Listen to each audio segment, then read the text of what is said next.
Cô gái thẳng chân đá Mã Ngọc Cầm xuống sông, định sắp xếp một gã đàn ông lạ mặt để diễn một màn anh hùng cứu mỹ nhân, khiến cô ta thân bại danh liệt. Chỉ vì Tông Miếu vô tình xuyên vào một cuốn truyện thập niên 70, trở thành pháo hôi tương lai bị Mã Ngọc Cầm hại đến mức đăng xuất. Nữ phụ Mã Ngọc Cầm vốn là nữ chính trong sách, vì suốt ở lại thành phố mà đẩy cô xuống nước, khiến cô thân bại danh liệt buộc phải hạ hương. Sau đó còn mạo danh cô để đi học đại học, chiếm đoạt tài sản nhà cô, cuối cùng còn bán cô vào núi sâu rồi bị tác động đến mức đăng xuất. Sau khi nắm rõ cốt truyện, Tông Miếu thẳng chân đá Mã Ngọc Cầm xuống sông, để kẻ thân bại danh liệt trở thành cô ta. Mã Ngọc Cầm không biết bơi, ở dưới nước liều mạng vùng vẫy. Mau tới cứu người với, cứu mạng, cứu tôi với. Gã lưu manh Vương Đại Cương nghe thấy tiếng, đang chạy về phía bờ sông, tù một tiếng nhảy xuống sông. Mã Ngọc Cầm như con bạch tuộc bám chặt lấy hắn, kéo hắn chìm xuống nước. Vương Đại Cương bị kéo làm uống mấy ngụm nước. Buông tay ra, mày cứ kéo thế này thì cứu kiểu gì? Thấy cô ta không buông, hắn chẳng thèm nể nang, vung tay vả cho cô ta 2 cái, rồi túm tóc ấn đầu cô ta xuống nước. Sau 3 lần liên tiếp, Mã Ngọc Cầm quả nhiên đã bớt vùng vẫy. Tông Miếu đứng trên bờ chứng kiến cảnh này, suýt chút thì cười xỉu. Đúng là vỏ quýt dày có móng tay nhọn. Hôm nay phải để con hàng giả tạo này nếm mùi thế nào là thân bại danh liệt. Cô lùi lại vài bước, rồi gào lên kêu cứu. Mau đến đây xem này, cứu mạng với, có người rơi xuống nước rồi. Nghe thấy tiếng kêu cứu, các bà thím trong thôn lập tức chạy ngay tới đây. Vương Đại Cương cũng vừa kéo người lên bờ, nhưng cơ thể hai người lại quấn chặt lấy nhau. Khi nhìn thấy cảnh này, mắt các bà lão trợn tròn lên. Ôi trời ơi, giữa thanh thiên bạch nhật, hai người này ôm nhau làm gì thế kia? Thật là đồi phong bại tục. Chứ còn gì nữa, xấu hổ muốn đăng xuất luôn. Ái chà chà, mọi người nhìn xem kìa, con cái nhà ai đây không biết, lộ hết cả mông ra ngoài rồi. Bà ấy vừa dứt lời, người vây quanh lại càng đông hơn. Trời đất ơi, sao ngã xuống nước mà cái còn lại tụt hết cả ra thế này. Ái chà, con nhìn phía trước bị xé rách tả tơi kìa. Hồi tôi với ông nhà tôi còn trẻ, cũng chẳng mãnh liệt đến mức này. Không ngờ hai vợ chồng bà chơi bạo thật đấy. Mã Ngọc Cầm xấu hổ đến mức chỉ muốn đăng xuất ngay lập tức. Anh mau cút ra khỏi người tôi ngay. Nhưng Vương Đại Cương lại chẳng muốn buông tay, còn nhân cơ hội lấp lửng bày tỏ tâm ý. Đồng chí này, cô cứ yên tâm, nếu chúng ta đã vừa mới như thế, tôi nhất định sẽ chịu trách nhiệm với cô. Bà lão đứng bên cạnh còn đổ thêm dầu vào lửa, vừa soi xét danh tính của họ. Đây là con cái nhà ai vậy nhỉ? Sao tôi nhìn thấy hơi quen mắt? Hình như là con cả nhà họ Mã, Mã Ngọc Cầm mà. Sao đang yên đang lành lại rơi xuống nước thế? Bình thường thấy con bé này cũng đoan trang lắm mà, không ngờ gặp đàn ông lại lẳng lơ đến thế. Đúng là thật sự không thể nhìn mặt mà bắt hình dong. Mã Ngọc Cầm mặt mũi tái mét, biết rằng giờ đây danh tiếng đã hoàn toàn tiêu tùng. Cô ta định chạy mau khỏi nơi thị phi này, nhưng lập tức bị Vương Đại Cương nắm chặt lấy tay. Đồng chí, cô họ Mã, tên là Ngọc Cầm đúng không? Tôi tên là Vương Đại Cương. Cô yên tâm, tôi nhất định sẽ chịu trách nhiệm với cô. Mã Ngọc Cầm tức đến nghiến răng nghiến lợi. Dù đàn ông trên đời này có đăng xuất hết sạch, tôi cũng không đời nào để hắn ta chịu trách nhiệm. Tên nghèo kiết sắc này rõ ràng là mình chọn cho Tống Miếu mà. Mình không thể đi theo hắn để chịu khổ được. Đồng chí Vương, anh cũng là vì cứu tôi thôi. Chuyện trách nhiệm này nọ thì không cần nhắc đến nữa. Giờ tôi phải về nhà đây. Chào nhé. Nói xong, cô ta hất văng bàn tay đang giữ mình lại, che mặt chạy thẳng về phía khu tập thể. Tông Miếu cũng vừa mới chân trước chân sau về đến nhà, nên nghe thấy tiếng thở dốc của Mã Ngọc Cầm. Miếu con đi đâu về vậy? Ngọc Cầm nói lúc đi tìm con không cẩn thận ngã xuống sông. Con đã đi đâu thế? Con ở phòng nước giặt đồ mà, có ra bờ sông đâu. Chị ta chạy ra đó tìm con làm gì chứ? Tông Miếu mày nói dối. Rõ ràng lúc nãy mày đã ra bờ sông. Chẳng biết có kẻ nào đó ra bờ sông làm gì nữa, cứ nhất quyết muốn đổ thừa lên đầu tôi. Cũng không nhìn xem bình thường quan hệ của chúng ta thế nào. Quan hệ kiểu này mà còn ra bờ sông tìm nhau à? Đúng là trốn chúc Tết cả, chẳng có ý tốt lành gì. Miếu mẹ đã nói với con rất nhiều lần rồi, con và chị con là người một nhà.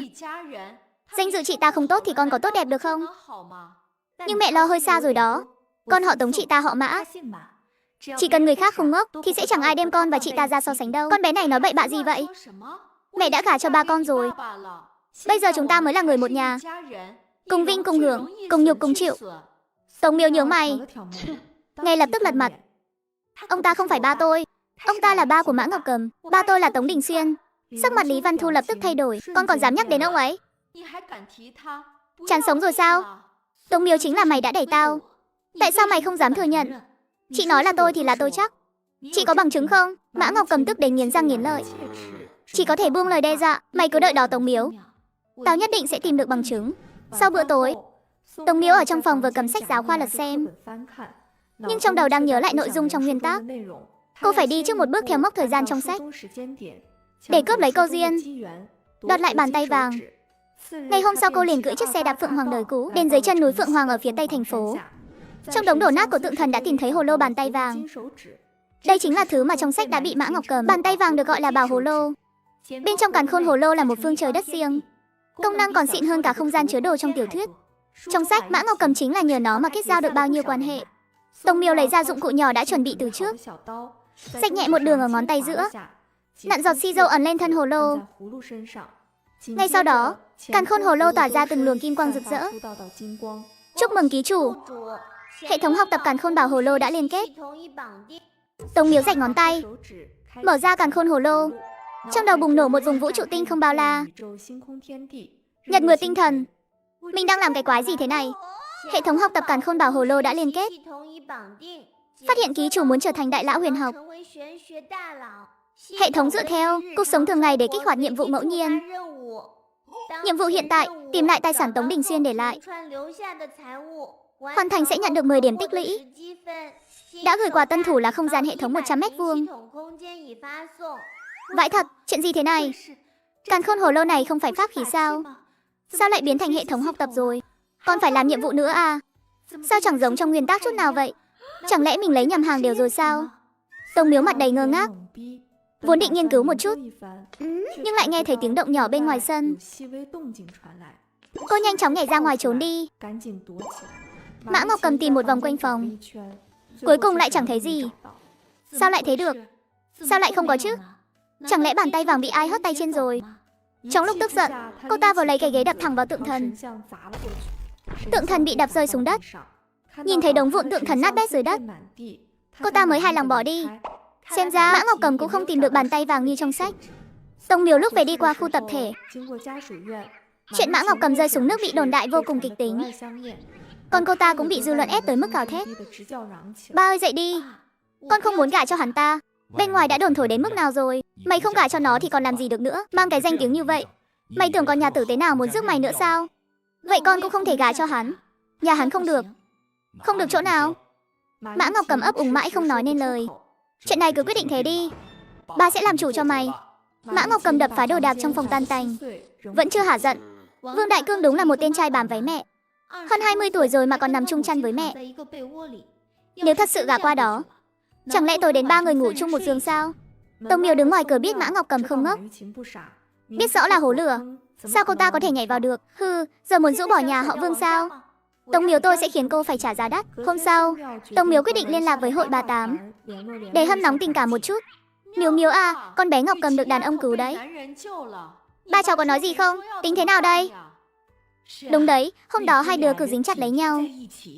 Quần áo cũng cởi ra cả rồi. Khi nào thì tổ chức hỷ sự đây? Bà mối bảo sính lễ bao nhiêu thế? Làm gì có sính lễ nào, toàn là chuyện không đâu. Các bà mà cứ nói linh tinh như vậy thì chị Ngọc cầm sao mà lấy được nhà cán bộ nữa? Con đòi gia đình cán bộ à? Cô ta cũng dám nghĩ thật đấy. Tiếng xấu của chị mày đồn xa rồi. Nhà tử tế nào mà thèm rước cô ta. Thím à, vậy thì thím lo quá rồi. Chị cháu bảo Vương Đại Cương còn chưa cai sữa đâu. Hai mẹ con nhà đó toàn ngủ chung một chăn đấy. Chị ấy không thể nhảy vào hố lửa đó được. Nghe thấy tin sốt dẻo này, mấy bà lão trợn tròn cả mắt vì kinh ngạc. Trời đất ơi, sống bằng này tuổi rồi mới thấy chuyện lạ đời thế này. Ra đâu rồi? Sao còn làm hại con trai mình như thế chứ? Chứ còn gì nữa, đúng là mất mặt kinh khủng. Đây lại còn là hai mẹ con ruột nữa chứ. Tống Miêu nói xong, vội vàng bịt miệng lại, nhanh chóng chạy về nhà. Lý Văn Thu đã chuẩn bị xong một bàn đầy thức ăn. Miếu Miếu, lát nữa con ăn chút cải thảo là được rồi. Con gái đừng có tham ăn quá. Thịt để dành bồi bổ cho ba con. Ông ấy làm việc vất vả như vậy. Tống Miếu cảm giác như bị sét đánh ngang tai. Nhưng cô nhớ đến nhiệm vụ hệ thống là phải tìm lại tài sản cha để lại. Thế là kéo Lý Văn Thu vào phòng. Mẹ, con sắp tốt nghiệp rồi. Mẹ định tính thế nào? Có mua việc làm cho con không? Tiền trong tay mẹ và ba con không đủ để mua việc đâu. Nhưng mẹ phải thương lượng với ba con đã. Hừ, con này mẹ định lừa trẻ con lên ba à? Mã Quang Lượng có phải cha ruột con đâu. Nhưng mẹ là mẹ ruột của con. Trong tay mẹ vẫn còn tiền cha con để lại. Dùng tiền của cha mua việc cho con, chẳng có gì sai đúng không? Đồng tử Lý Văn Thu chấn động. Dường như hoàn toàn không thể tin nổi. Con đang nói cái gì vậy? Mẹ làm gì có tiền chứ? Trước khi ra đi cha đã dặn dò con rồi. Ông ấy để tiền lại cho mẹ là để lo cho mẹ và con. Mẹ đang giả ngốc đấy à? Vẻ mặt Lý Văn Thu lập tức trở nên căng thẳng. Xem ra bà ấy thực sự biết về tài sản cha để lại. Hôm nay mình nhất định phải khui ra cho bằng được. Đã là để lại cho cả hai mẹ con, vậy thì đưa một nửa thuộc về con cho con đi. Con đã trưởng thành rồi, có thể tự mình bảo quản. Bà ấy theo bản năng từ chối, nhưng lại không hề phủ nhận sự tồn tại của tiền. Miếu à, giờ mẹ đã gả cho chủ mã của con rồi, cũng phải nghĩ cho em trai con nữa chứ. Mẹ phải hiểu cho rõ, nó họ Mã chứ không phải họ Tống. Hai mẹ con mình mỗi người một nửa. Nửa của con lấy đi. Còn nửa của mẹ muốn cho nó thì tùy. Lý Văn Thu đi vào phòng mình, lấy ra một chiếc hộp thiết đựng bánh quy. Một nửa của con đều ở trong này. Bên trong đựng mấy sắt đại hắc thập được buộc lại với nhau. Cô chỉ liếc sơ qua một cái, rồi ngẩng đầu lên hỏi luôn. Vàng thỏi đâu? Vàng thỏi gì cơ? Mày đừng có mà quá đáng. Con chỉ thuận miệng thử lòng thôi, không ngờ lại đoán trúng thật. Con quá đáng, ba con lúc đó đã nói rồi. Đống đồ này con và mẹ mỗi người một nửa. Giờ mẹ dùng mấy tờ tiền giấy ít giá trị này để đuổi con đi, là coi con dễ lừa lắm sao? Mày đòi vàng thỏi để làm gì? Mày sợ người ta không đoán ra tiền từ đâu mà có à? Có hay không thì không cần mẹ phải quản. Ngày mai con nhất định phải lấy được phần thuộc về mình. Nếu không con cũng không biết lúc mình nổi điên lên sẽ làm ra chuyện gì đâu. Cùng lắm thì cả nhà cùng đăng xuất. Lý Văn Thu thừa lúc đêm khuya vắng người, lén lút đi đến gần khu rừng nhỏ ở ngoài ông phía tây. Bà lôi cái xẻng sắt đã chuẩn bị sẵn ra, ngồi xổm bên đống đất bắt đầu đào. Đào lên được một chiếc dương từ dưới đất. Bà giáo giác nhìn quanh, lấy ra mấy thỏi vàng từ trong dương. Tuyệt đối không thể để con nhỏ miếu miếu đó. Nó đã biết về tài sản ba nó để lại. Vạn nhất nó nghĩ quẩn đi tố cáo thì mình xong đời. Hừ, đúng là mẹ ruột của mình. Đến phần của con mà bà cũng muốn chiếm làm của riêng. Nhưng hôm nay một xu mẹ cũng đừng hòng mang đi. Tống Miếu đêm khuya âm thầm bám theo mẹ đến nghĩa địa tìm kho báu. Cô nhanh chóng đào mộ lên, tìm thấy tài sản nhà họ Tống để lại. Tiện tay mở một chiếc dương ra, bên trong toàn là vàng thỏi. Quả nhiên là vàng của nhà họ Tống, không ngờ lại được giấu ở chỗ này.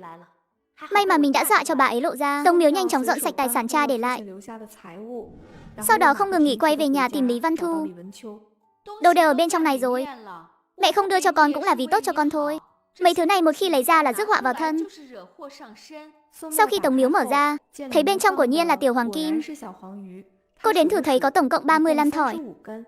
Chỉ có 35 thỏi thôi sao? Tiểu hoàng kim có 100 thỏi, chia đôi mỗi người một nửa thì phải là 50 thỏi chứ. Tại sao phần của con lại thiếu? Con tưởng mấy năm ở nhà họ Mã không tốn tiền chắc. Ăn mặc ở đi lại trong cái nhà này, cái gì không cần tiền, đương nhiên phải trích từ chỗ đó ra rồi. Với cái bữa cơm đạm bạc hàng ngày của con mà ăn hết được 15 thỏi tiểu hoàng kim sao? Mẹ, con 18 tuổi rồi, chứ không phải lên 8. Với lại còn những thứ khác nữa. Ba con nói còn đưa cho mẹ mấy bộ trang sức nữa mà. Lý Văn Thu nghe xong suýt chút nữa bị sặc. Trang sức gì cơ? Cái vòng vàng đó là của hồi môn hồi đó của mẹ. Vòng vàng là của hồi môn của mẹ, nhưng vòng ngọc ba cho không phải hàng thường đâu. Đó là cả một bộ trang sức xanh lục đế vương đấy. Vẫn còn những thứ khác nữa. Vàng thỏi cũng đâu phải chỉ có mỗi tiểu hoàng kim. Còn những thỏi đại hoàng kim kia đâu? Trái tim Lý Văn Thu hoàn toàn chìm xuống đáy vực. Không được, dạo này không thể đưa thêm cho con nữa. Động tĩnh quá lớn sẽ bị người ta phát hiện mất. Phải đợi vài tháng nữa mới tính tiếp được. Trong lúc hai bên đang tranh chấp không thôi, bên ngoài bỗng truyền đến tiếng ồn ào từ xa vọng lại. Mau giấu đồ đi, để mẹ ra xem thế nào. Cánh cổng lớn đột ngột bị người bên ngoài đẩy mạnh ra. Một đám người la hét xông vào. Mã Ngọc Cầm, con tiện nhân không biết xấu hổ kia, mau cút ra đây cho bà. Đồ danh con lòng dạ hiểm độc. Các người là ai? Xông vào nhà tôi làm cái gì? Tống Miếu nhanh tay thu vàng vào không gian, rồi đi ra ngoài sân. Thấy trong đám người xông vào có cả Vương Đại Cương, liền hiểu ngay mục đích của bọn họ. Xem ra kịch hay sắp bắt đầu rồi đây. Các người tìm Mã Ngọc Cầm có việc gì? Chị ta hiện giờ không có ở nhà. Mã Ngọc Cầm, cái đồ xứng ca vô loài chuyên đi đồn nhảm, ở bên ngoài bôi nhọ danh dự của bà đây. Con đổ oan cho mẹ con nhà bà này. Cái thứ trời đánh thánh đâm, đồ xúi quẩy. Chuyện này có phải là hiểu lầm gì không? Ngọc Cầm nhà tôi là một cô gái tốt mà. Chồng tôi đã mất hơn 10 năm rồi, vừa làm cha lại vừa làm mẹ. Bà đây chẳng qua là quá mệt mỏi nên mới ngủ quên bên cạnh giường con trai. Thế mà nó dám đổ với tội lỗi lên đầu bà. Thế này thì bắt bà sống sao đây? Con bé này đúng là tệ bạc quá. Tông Miếu đúng kiểu xem kịch chẳng ngại chuyện lớn, lập tức hỏi ngay điều mà ai cũng thắc mắc. Vậy bà nói xem, tại sao Mã Ngọc Cầm lại làm thế? Bà nghĩ là một đứa con gái được đàn ông cứu, tiếng tăm cũng chẳng hay ho gì, sẵn tiện con trai bà cũng chưa có đối tượng, để hai đứa kết hôn cũng là hợp lý. Nhà bà sẵn lòng bỏ ra 200 tệ tiền sính lễ, còn chuyển cả công việc cho Mã Ngọc Cầm nữa. Cho nhiều thế rồi mà vẫn chưa vừa lòng. Hừ, rốt cuộc là muốn bao nhiêu đây? Không lẽ định dựa vào việc bán con gái để làm giàu à? Mọi người xì xào bàn tán, ai nấy đều bênh vực nhà họ Vương. Cho nhiều thế này đúng là người tử tế rồi. Nhà họ Mã đã vậy còn không biết đủ thì quá đáng quá. Không phải như vậy đâu. Nhà họ Mã chúng tôi cũng rất sẵn lòng kết thân với nhà họ Vương. Không có chuyện không hài lòng đâu. Ngay lúc đó, Mã Quang Lượng và Mã Ngọc Cầm đã về tới.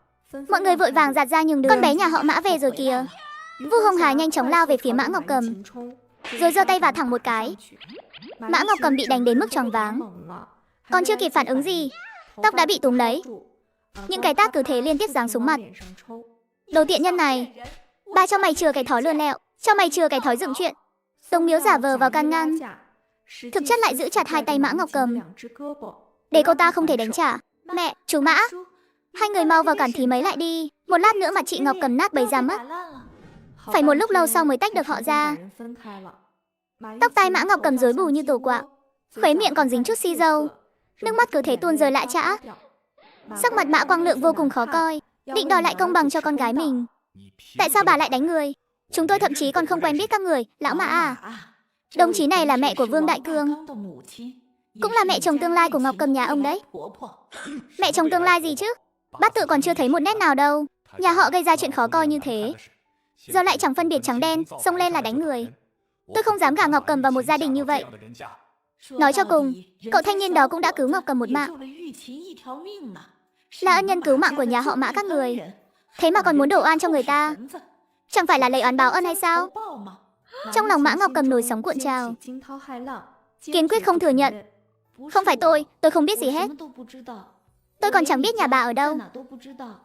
Làm sao có thể đi đồn đại mấy chuyện đó chứ? Xí. Chính là do cô nói, con trai tôi đã liều mạng cứu cô. Cô báo đáp nó như vậy đó hả? Đồ ăn chào đá bát. Cái loại xấu xa lòng lang dạ thú.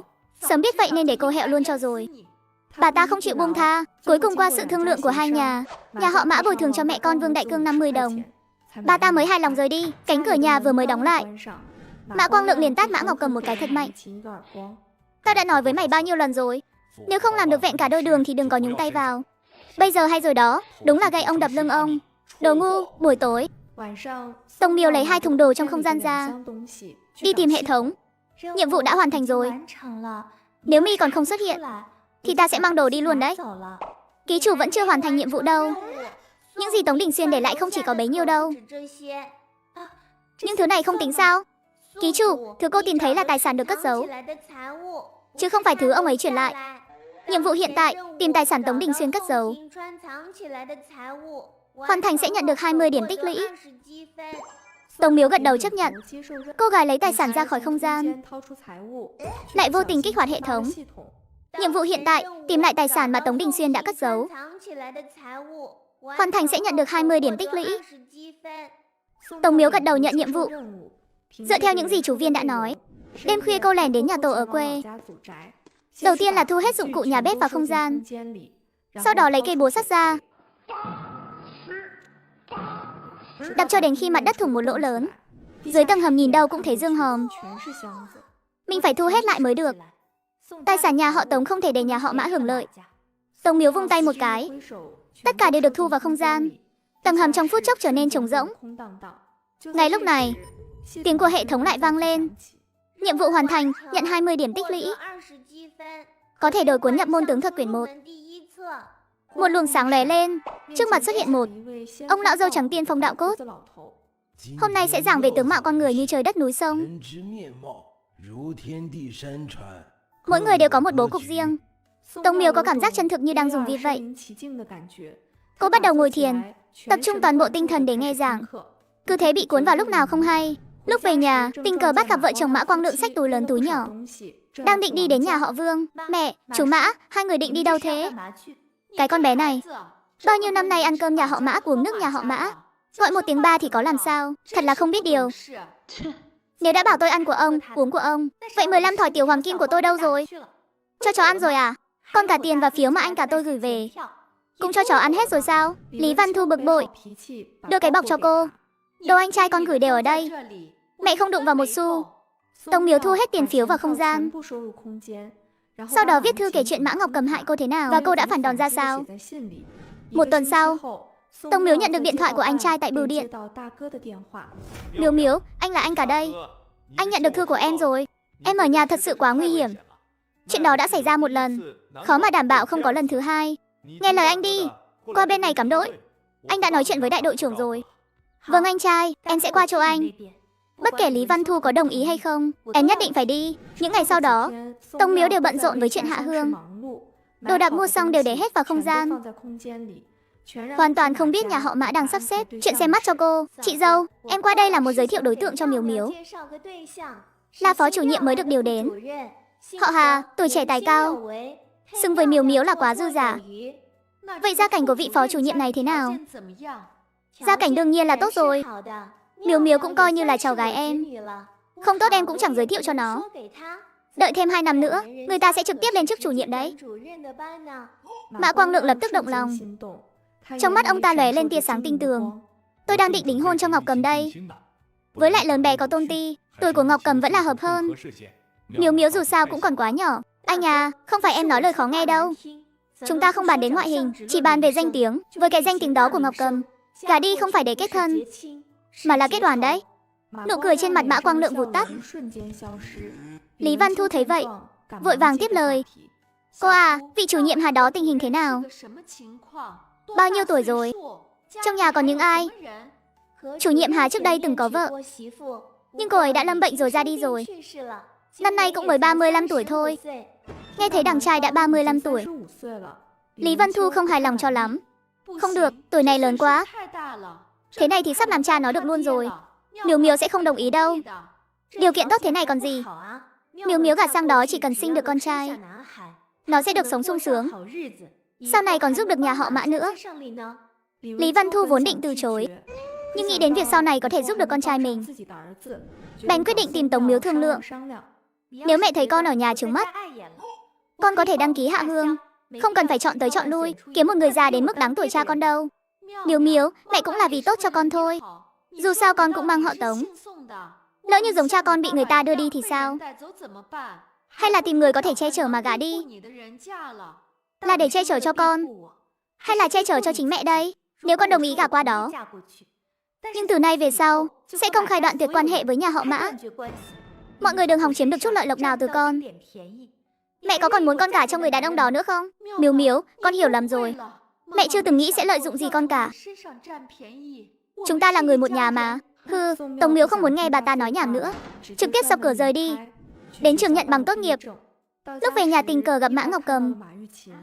Cô ta nhìn qua với ánh mắt không mấy tốt đẹp. Nhìn cái bộ dạng hãm tai của nó kia, Tống Miếu lại muốn chọc tức người khác rồi. Cô nhỏ giới thiệu đối tượng cho chị rồi à? Phải đó, dù gì chị cũng là cháu gái của cô. Có người tốt đương nhiên cô ấy sẽ để dành cho chị rồi. Nghe nói người đó là phó chủ nhiệm ủy ban. Vài năm nữa thôi là được lên chính thức rồi. Mã Ngọc Cầm nghiến răng nghiến lợi, trong lòng đầy sự phẫn hận và đố kỵ. Chị vui vẻ cái gì chứ? Người làm được phó chủ nhiệm, chắc gì đã không già phú đế rồi. Gả cho lão già còn tốt hơn cô đấy. Ít nhất người ta là một lão già có năng lực, và lại người ta còn trẻ tuổi tài cao. Cô có bày đủ trò hèn hạ, cuối cùng chẳng phải vẫn phải gả cho Vương Đại Cương sao? Không chỉ danh tiếng thối nát, ngay cả tiền xính lễ cũng hèo hơn trước rồi. Nếu tôi là chị thì tôi chẳng còn mặt mũi nào vác xác về đây. Mã Ngọc Cầm bị chọc cho tức phát điên. Cô ta hầm hầm nổi giận rồi bỏ nhà đi. Tống Miếu đi vào phòng của Lý Văn Thu. Cô tìm thấy cuốn sổ hộ khẩu của gia đình, còn phát hiện rất nhiều vàng thỏi và sổ tiết kiệm của nhà họ Tống. Tất cả đều được cô thu sạch vào không gian. Tống Miếu lấy chiếc búa sắt từ trong không gian ra, dùng hết sức bình sinh. 80, 80.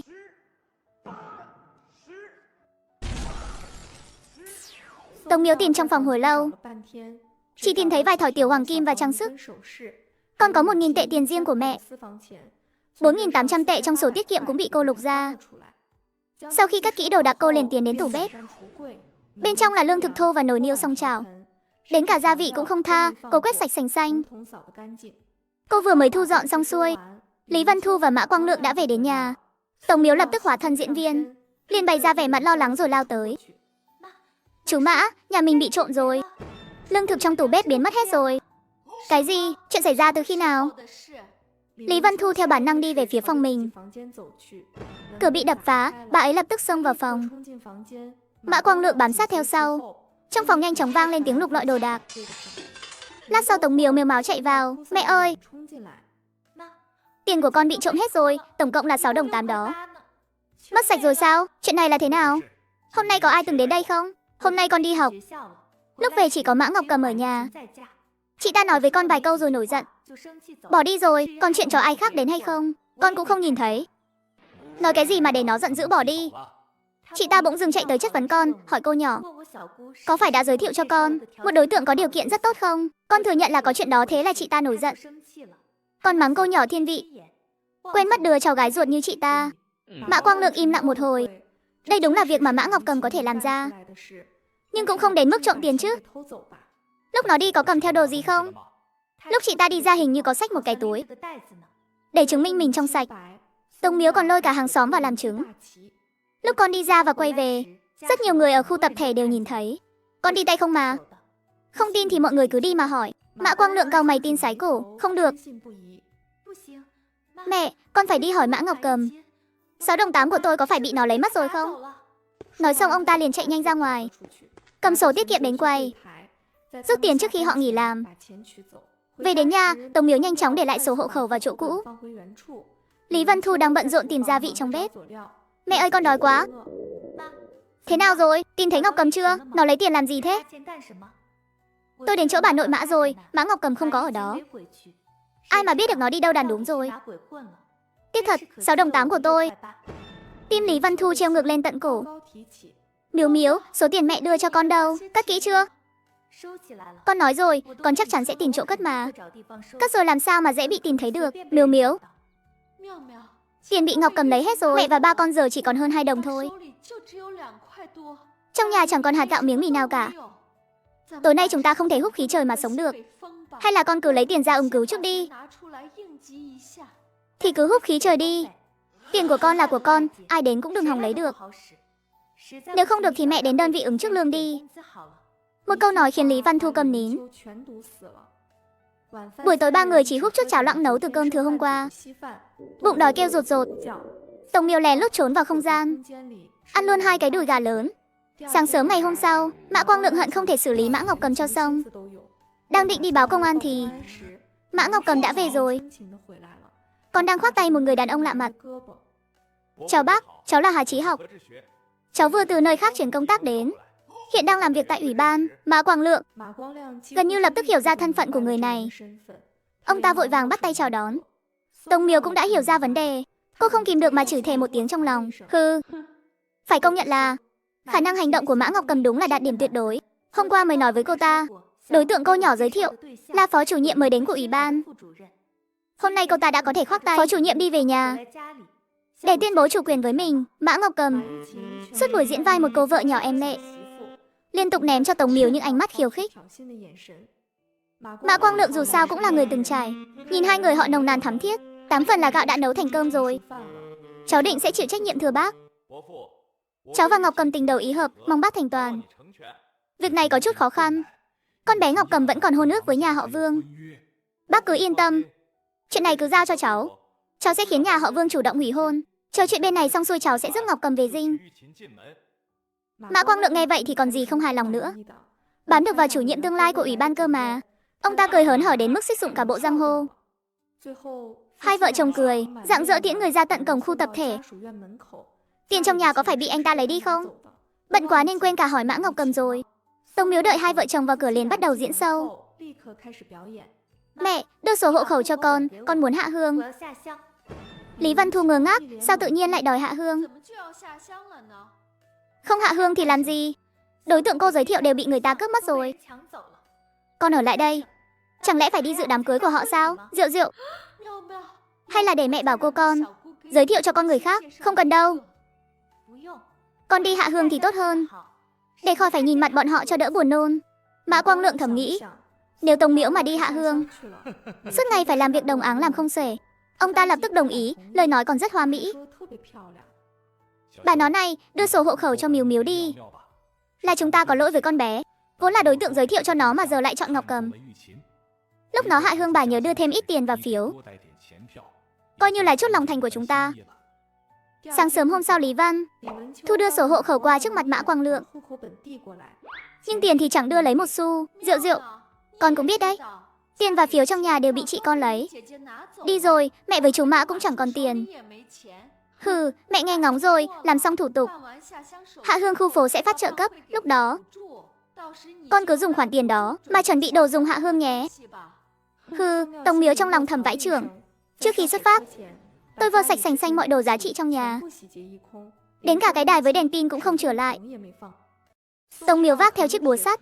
Sau khi dọn sạch hết đồ giá trị trong nhà, cô thong dong đeo ba lô đi Hạ Hương. Vừa ngồi lên tàu hỏa thì tiếng thả bom vang lên. Mùi hôi bắt đầu lan tỏa khắp không khí. Cô bớt thả bom liên tục lại được không? Tôi sắc mặt thở vì cô rồi đây. Cô sợ mông tôi xăm hình hay sao? Cứ bảo là tôi thả, tôi còn nói là cô đấy. Đúng là vừa ăn cướp vừa la làng. Nhiếp Văn Bình thấy Tống Miếu không phải hạng dễ bắt nạt, thế là chuyển mũi dùi sang phía chàng trai nhỏ nhắn đang xem náo nhiệt. Vậy chắc chắn là cậu thả rồi. Rốt cuộc cậu ăn cái gì mà nặng mùi thế? Trong người là được rồi sao còn đòi xin công thức nữa hả? Nhiếp Văn Đình tức giận bịt mũi rời khỏi chỗ ngồi. Vừa xuống xe đã thấy người đàn ông mặc quân phục xanh. Tống Miếu liếc nhìn một cái, thấy người này khá đẹp trai, gương mặt cương nghị. Đây chắc là anh trai của nguyên chủ rồi. Nhà họ Tống không có con trai. Cha Tống từng nhận nuôi một người con nuôi. Mấy năm trước đi nhập ngũ tên là Tạ Phi Phàm. Miếu. Mấy năm không gặp em đã thành thiếu nữ rồi. Anh à, anh cũng phong độ hơn trước nhiều đấy. Tạ Phi Phàm kéo Tống Miếu đi theo dòng người ra ngoài. Anh đã đánh tiếng với bên đó rồi. Đăng ký xong anh sẽ đưa em thẳng đến công xã Hồng Thạch. Ngoài ra anh cũng đã hỏi thăm. Mấy hộ có phòng trống trong thôn đều không lý tưởng lắm. Em ở chung với người lạ còn phải va chạm nhiều. Nên anh nghĩ hay là em tự xây nhà luôn đi. Tống Miếu định nói chuyện thì hệ thống đột nhiên xuất hiện. Nhiệm vụ hiện tại: xây nhà thành công tại đại đội Thiết Câu.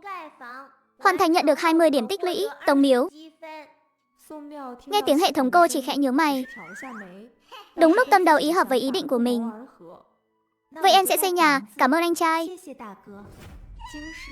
Lý Văn Thu nhìn căn nhà trống trơn mà tức muốn. Hẹo, bà cầm lấy tờ giấy Tống Miếu để lại. Nếu bà đã không có tiền mà đẩy tôi đi Hạ Hương, thì tôi chỉ đành cuốn hết đồ đạc trong nhà đi thôi. Cái con danh Miếu này, nó đi thì thôi đi, còn dám dọn sạch cả cái nhà. Tống Miếu đi cắm đội ở đâu rồi? Lý Văn Thu giật mình bởi tiếng động bất ngờ. Thấy Mã Ngọc Cầm đã quay về, bà ta vội vàng ân cần đưa cho cô một ly nước. Ngay phía bên Dương Thành. Chạy cũng nhanh thật đấy. Lúc nó đi mang theo những gì, bà có cho nó tiền không? Lúc đó tôi với ba con cũng không có tiền cho nó có trợ cấp Hạ Hương. Đồ mang theo cũng chỉ là mấy thứ đồ dùng hàng ngày thôi. Không còn gì khác nữa. Mã Ngọc Cầm nghe xong, nét mặt dịu đi không ít. Vậy thì con cứ chờ xem thử ở dưới quê nó dựa vào cái gì để nuôi sống bản thân. Để xem cuối cùng nó tìm được loại đàn ông thế nào. Đúng lúc này, Mã Quang Lượng trở về. Ông ta thấy Mã Ngọc Cầm đang ở nhà, liền nhớ ngay đến cuốn sổ tiết kiệm đã biến mất. Thế là ra lệnh cho Lý Văn Thu: bà ra cửa canh chừng đi, tôi có chuyện muốn nói với nó. Con đem đồ trong nhà đi đâu rồi? Mau mang trả lại cho ba, của hồi môn của con ba sẽ chuẩn bị chu đáo. Lén lút lấy tiền trong nhà còn ra thể thống gì nữa. Mã Ngọc Cầm nghe thấy hai chữ lén lút, liền giận dữ nhìn sang. Những đồng tiền đó là thứ con xứng đáng được nhận. Năm đó ba đem công việc của mẹ con đưa cho người đàn bà này. Ba không hề nghĩ xem sau này con phải làm sao sao? Công việc của mẹ con à? Là bà ấy tự bỏ tiền ra mua lại từ cậu nhỏ của con đấy. Con quên mất trước đây Lý Văn Thu có thân phận gì rồi sao? Con tưởng bà ta có thể rời khỏi nhà họ Tống mà không mang theo thứ gì sao? Những năm qua con được ăn ngon mặc đẹp, chỉ dựa vào tiền lương của ba mà đủ chắc. Con có thể dùng cái não một chút không? Cái gì cơ? Bà ta mang tiền từ nhà họ Tống ra sao? Ở đâu? Có bao nhiêu? Chẳng lẽ trong tay Lý Văn Thu có gia sản của nhà họ Tống? Giờ Tống Miếu đã đi Hạ Hương rồi, mình phải làm sao mới lấy được số tiền này đây?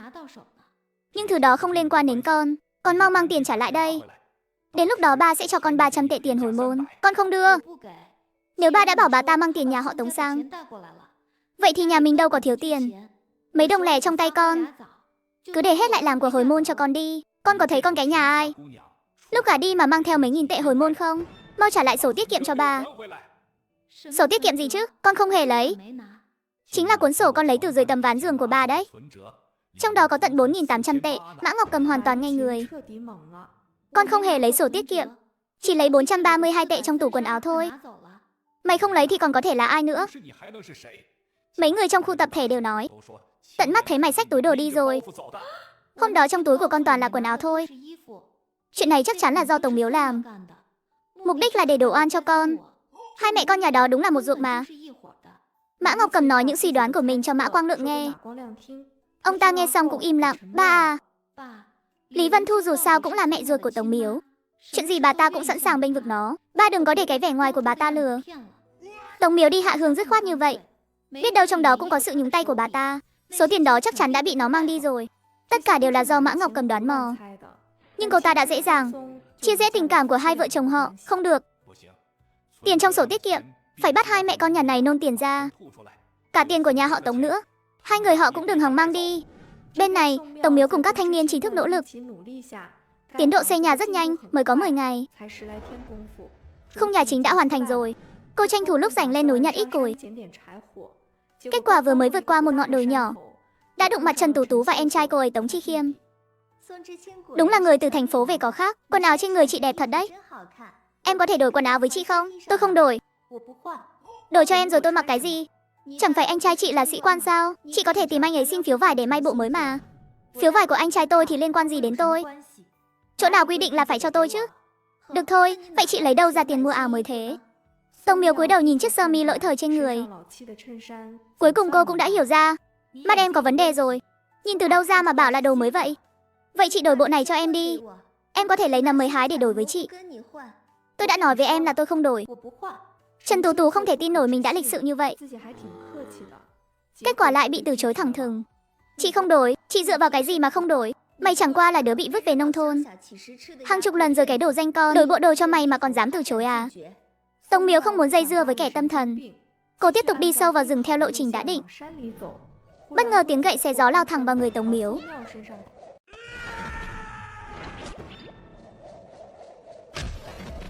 Mày còn dám trốn? Chị ta muốn đổi đồ với mày, sao mày không đồng ý? Tống Miếu tóm lấy áo hắn rồi vung một cú đấm. Hai người có bệnh thì lao mà đi chữa đi.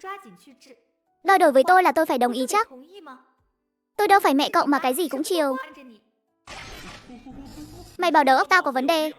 Tao thấy con mụ này đúng là ngứa đòn rồi. Tiểu Lượng, dạy dỗ nó một trận cho chị. Đừng có làm hỏng áo của chị đấy. Tháng sau chị còn phải mặc đi xem mắt. Nhìn kẻ lại lao về phía mình. Tống Miếu bắt đầu dồn lực, tung một cú đá cực hiểm. Thân hình hắn bay ngược ra sau. Sau một tiếng rầm, đập thẳng vào thân cây khô cách đó 3 mét. Trần Tú Tú sợ hãi trợn tròn mắt. Con cái giỏ đất lao về phía em trai. Tiểu Lượng. Chị ơi, nó dám đánh em, chị đánh trả cho em. Tống Miếu, mày chán sống rồi, dám đánh em tao liều mạng với mày. Tống Miếu dồn lực vào đôi chân, đá thẳng vào bụng của Trần Tú Tú.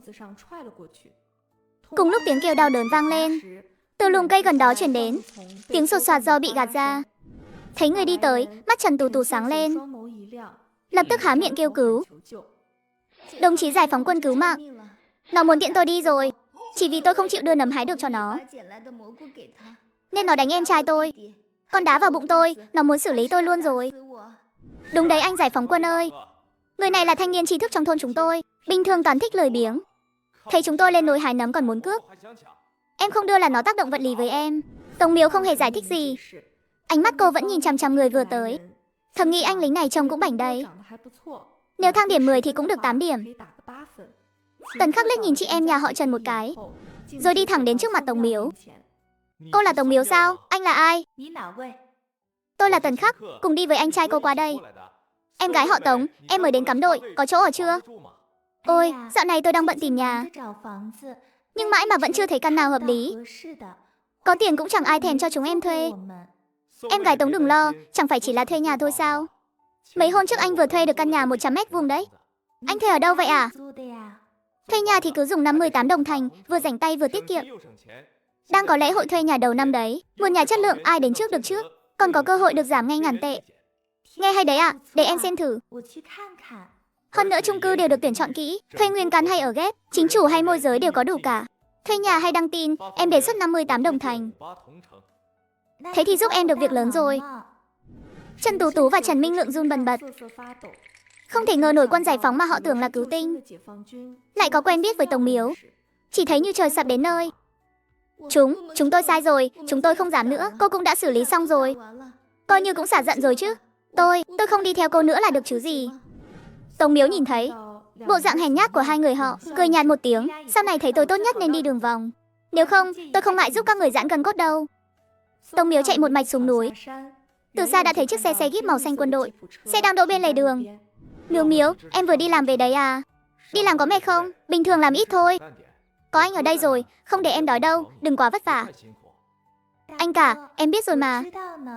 Dạo này đội sản xuất phân công, cho chúng em toàn việc nhẹ như nhổ cỏ thôi. Nếu mệt em sẽ xin nghỉ phép. Tạ Phi Phạm bấy giờ mới yên tâm, liền giới thiệu mấy người đang hăng hái, đang đứng chờ bên cạnh cho Tống Miếu.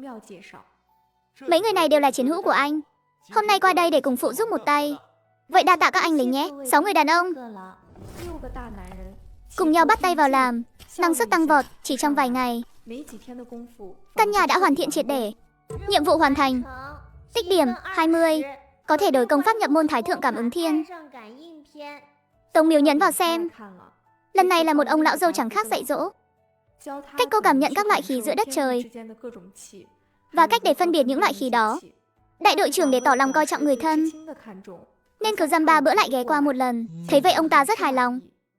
Bỗng nhiên giọng nói hệ thống vang lên bên tai. Nhiệm vụ hiện tại, xem tướng cho đại đội trưởng. Nhắc nhở Triệu Lương Đông tránh khỏi tai họa. Hoàn thành sẽ nhận được 20 điểm tích lũy. Triệu Lương Đông chẳng phải là con trai cả của đại đội trưởng sao? Tống Miếu đã học nhập môn xem tướng được một thời gian. Về cơ bản cô đã biết cách xem tướng rồi. Cô nhìn vào khuôn mặt đại đội trưởng, nghiên cứu kỹ một lúc quả nhiên thấy có gì đó sai. Liền tốt bụng nhắc nhở ông ấy. Đội trưởng, ông về nhà bảo con trai mình mấy ngày tới phải cẩn thận, tốt nhất đừng đụng vào xe. Triệu Thiết Quân mặt mũi ngơ ngác, không hiểu tại sao Tống Miếu tự nhiên lại phán một câu như vậy. Ông ta khó chịu chất vấn Tống Miếu. Bây giờ ai cũng biết là phải bài trừ mê tín dị đoan. Tống Miếu, sao cô tự nhiên lại nói thế trước mặt tôi? Chẳng lẽ cô còn có bản lĩnh làm thầy bói sao? Tống Miếu cũng không chắc chắn, nhưng theo linh tính thì chắc chắn là có liên quan tới xe cộ. Mà cũng đúng, tôi chỉ là một con nhóc miệng còn hôi sữa, lấy tư cách gì để ông ấy tin lời mình chứ? Chẳng mấy chốc 2 ngày đã trôi qua. Nhà họ Triệu bỗng nhận được tin dữ. Nghe nói có một chiếc máy cày bị lật. Lương Đông nhà ông đúng lúc đạp xe đi ngang qua, anh ấy bị đè bên dưới hiện vẫn hôn mê bất tỉnh. Giờ người đã được đưa đến trạm y tế huyện rồi. Triệu Thiết Quân nghe xong thì tối sầm mặt mày, rồi ngã lăn ra đất. Trước hôm đó Tống Miếu đang học Thái Thượng Cảm Ứng Thiên.